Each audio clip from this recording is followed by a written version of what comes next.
Expediente reservado.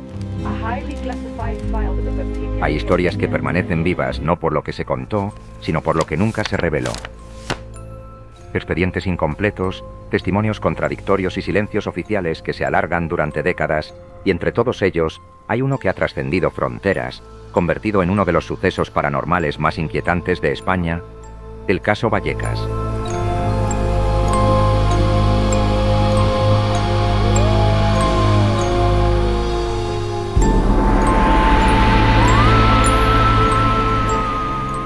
Una historia que empieza con una adolescente, continúa en una comisaría de policía y termina convertida en un expediente que, según cuentan, fue recortado, modificado o simplemente enterrado para siempre.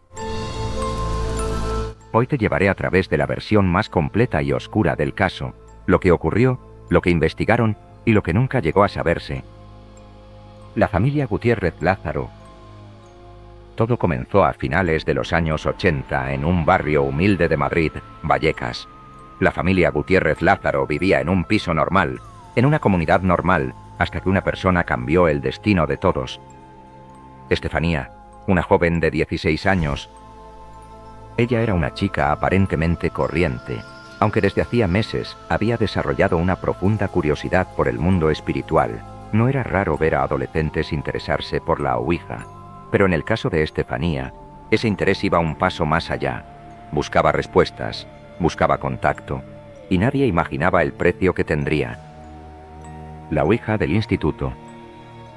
La primera pieza clave del rompecabezas ocurrió el 15 de marzo de 1990, dentro de un instituto de Vallecas. Estefanía y dos amigas habían llevado una tabla improvisada para intentar contactar con el novio fallecido de una de ellas, una práctica entre adolescentes teóricamente inofensiva, pero algo salió mal.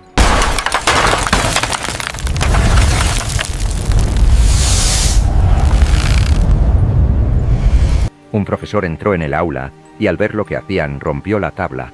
En el mismo instante, según testigos, un humo oscuro salió despedido del vaso y entró directamente por la boca y la nariz de Estefanía. Ese fue el punto de inflexión. Desde entonces, la joven empezó a sufrir episodios extraños, trances prolongados, convulsiones sin causa médica, gritos desgarradores en mitad de la noche, descripciones de sombras que se movían alrededor de su cama. Los médicos nunca encontraron explicación. Las pruebas neurológicas salían limpias y la familia se hundía en la desesperación. Un descenso sin retorno. Durante meses, la salud física y mental de Estefanía se deterioró sin pausa.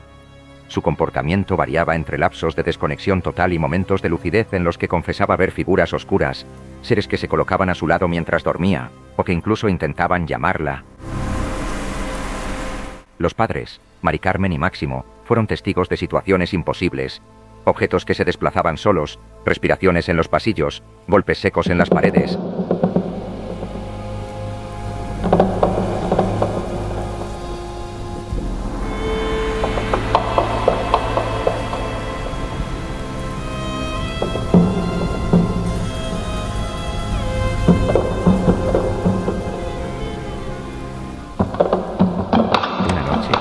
Uno de los hermanos de Estefanía aseguró que vio cómo la cama de la joven temblaba. Semanas después, el final llegó sin aviso.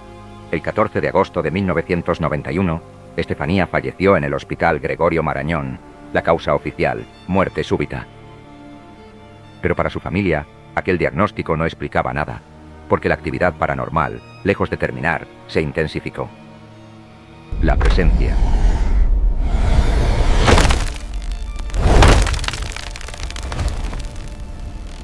Tras la muerte de Estefanía, los fenómenos en la casa se volvieron abiertamente agresivos. La madre relató que veía una sombra negra desplazarse por el pasillo. Los objetos seguían moviéndose sin explicación. Los crucifijos aparecían en el suelo con el Cristo arrancado, y los hermanos aseguraban sentir manos invisibles que los tocaban o tiraban de las mantas mientras dormían. La situación se volvió insoportable. Y entonces llegó la noche que lo cambiaría todo. 27 de noviembre de 1992. La llamada a la policía. Esa noche, la familia, presa del pánico, decidió llamar a la policía. no porque pensaran que los agentes pudieran detener a un espíritu, sino porque necesitaban testigos, alguien que confirmara que no estaban perdiendo la cordura. A las 2 de la madrugada, una patrulla de la Policía Nacional acudió al edificio, y lo que vivieron allí marcó un antes y un después. Los agentes entraron en la vivienda acompañados por la madre. En el informe, escrito por el subinspector José Pedro Negri, se describe que escucharon golpes secos, como si alguien aporreara un mueble del dormitorio, pero no había nadie. Vieron una puerta de armario abrirse con violencia, un crucifijo desgarrado sobre el suelo, y según declaró uno de los policías, una figura oscura detrás de la puerta. Todo aquello fue recogido en un documento interno, el famoso atestado policial del caso Vallecas, el único expediente en España que reconoce fenómenos paranormales presenciados por agentes del Estado. Pero aquí comienza la segunda parte de esta historia, el expediente oculto. Durante años, el atestado policial circuló en círculos muy reducidos. Se hablaba de él, se citaba, pero no se veía, hasta que años después, una copia parcial se filtró a los medios. Sin embargo, expertos y periodistas notaron algo extraño: faltaban hojas. La numeración no coincidía, pasajes completos parecían recortados o redactados. Algunos investigadores afirmaban que existían testimonios adicionales de los agentes, más detallados y más inquietantes, que nunca se hicieron públicos. Incluso se mencionaba la existencia de un informe psicológico realizado tras la intervención, donde los policías habrían declarado sentirse observados por una presencia intensa. Pero ese documento jamás apareció. Lo único seguro es que el atestado oficial que se conoce hoy no es el original completo, y nadie ha aclarado por qué. Teorías sobre la censura. Vale, vamos a entrar. ¿Por qué habría sido ocultada parte de la información? Existen varias teorías. 1. Protección institucional. La policía no podía admitir oficialmente que acudió a un domicilio por actividad paranormal. ¡Policía! ¡Abra la puerta! ¡Despejado! Se teme que las partes más explícitas del informe fueran eliminadas para evitar descrédito. 2. Protección de la familia.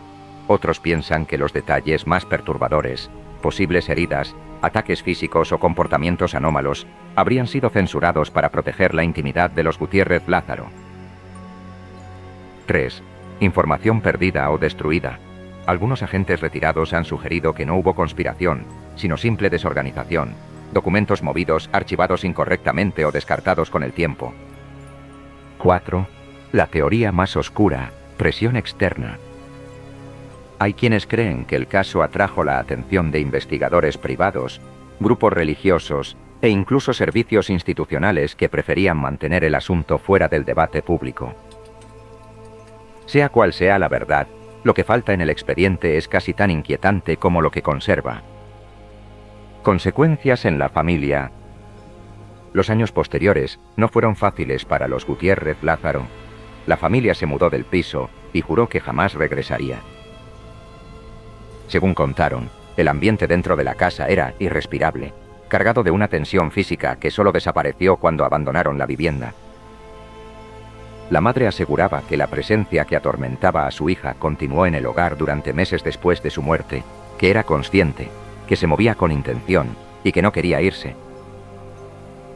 Revisiones y controversias. Con el paso del tiempo, el caso Vallecas se convirtió en uno de los más estudiados de la parapsicología española, también uno de los más cuestionados. Algunos investigadores han tratado de desacreditar el expediente, afirmando que los fenómenos fueron exagerados o mal interpretados. Otros han defendido la veracidad absoluta del testimonio policial. Lo cierto es que ninguna explicación convencional ha logrado encajar todas las piezas: los trances de Estefanía, la sombra vista por la familia, la actividad paranormal tras su muerte, el testimonio de los agentes y, lo más inquietante, las hojas faltantes del expediente oficial. ¿Qué pasó realmente en Vallecas? Lo más sensato sería pensar en una mezcla de factores: tensión emocional, sugestión, duelo, fenómenos psicológicos intensos Pero entonces queda la pregunta: ¿cómo explicar lo que vieron los policías? Ellos no eran familia, no estaban sugestionados, y lo plasmaron por escrito: golpes, objetos moviéndose, una puerta abriéndose, una presencia. Para muchos, la clave está en el punto de partida. La sesión de Ouija del instituto. ¿Fue aquel humo real o simbólico? ¿Se trató de una crisis nerviosa o de algo que escapaba a lo médico? ¿Y por qué continuó tras la muerte de Estefanía? Las respuestas se perdieron con el expediente original. Un caso que sigue abierto. Expediente reservado. Hoy, más de 30 años después, el caso Vallecas sigue siendo una herida abierta en la historia del misterio español. Un caso donde hay testimonios, hay un documento oficial, hay una muerte inexplicable y, sobre todo, hay un silencio administrativo que nunca se ha explicado. Quizá algún día aparezca la versión completa del expediente, quizá alguien guarde aún una copia íntegra, o quizá, como muchos creen, fue destruido para siempre. Lo único seguro es que la historia de Estefanía continúa viva, en su familia, en los agentes que acudieron aquella noche, y en cada persona que, al pasar por Vallecas, siente un escalofrío sin saber muy bien por qué. Porque algunos casos se cierran en papel, pero nunca en la memoria. ¿Sabías sobre el caso Vallecas? Si es así, escribe like en los comentarios.